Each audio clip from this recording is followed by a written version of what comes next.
Hello everyone, welcome to the channel Brothers Wall Street.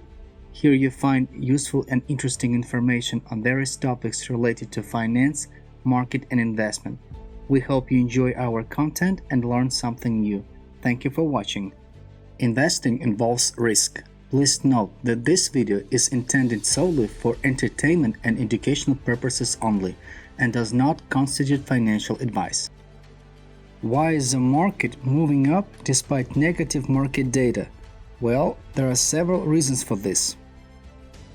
The first reason is that the market is accelerating despite the high Fed interest rate, which is now 5.5%. The GDP is growing.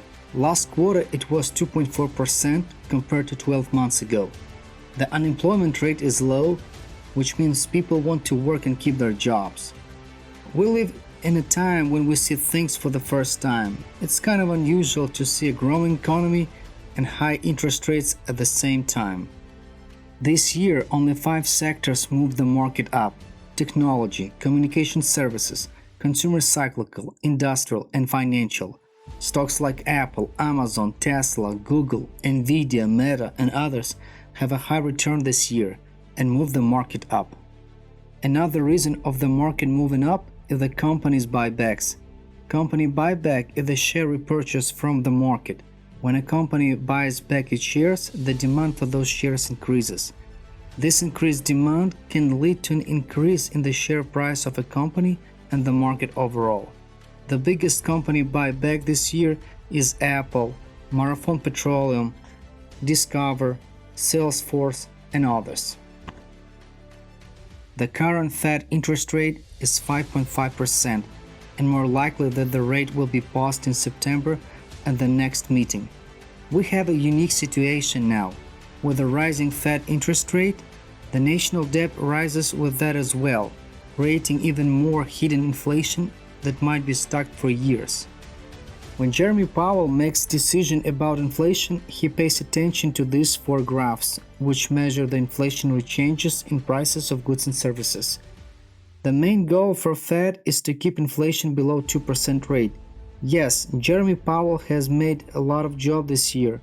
However, to get to 2% rate on all 4 graphs might take more than 2 years.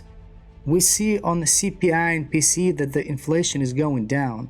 However, the core CPI and core PCE stay steady, which exclude food and energy. That means that the inflation is still on. Recently, the rating agency Fitch lowered the long-term ratings of the USA from AAA to AA+. This happened because the national debt keeps growing and the quality of the management is not as good as in other countries. It is projected that the debt to GDP ratio will increase over time and reach 120% by 2030. In the last 12 months, the USA Treasury paid a record $900 billion for servicing the national debt. The downgrade of the credit rating is more about politics and the reputation of the White House, and therefore manipulation of the global markets. But what if Jeremy Powell would aggressively continue to raise interest rates? What will happen to the market? More likely that the debt ceiling would be increased several times. The service of the government debt would be over $1 trillion per year just to pay the interest rate to its bondholders. With rising debt, inflation would also rise, stimulating and moving the market even more higher. The war in Ukraine started over 1 year ago and is still ongoing. The United States actively supports Ukraine with its own military equipment and weapons. The war in Ukraine gave an opportunity for American companies to produce and increase their production on a large scale.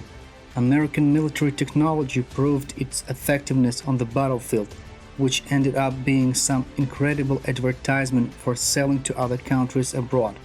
Countries lined up to buy Patriots, HIMARS, military ships, artillery, flying jets, Abraham tanks, and many other equipment.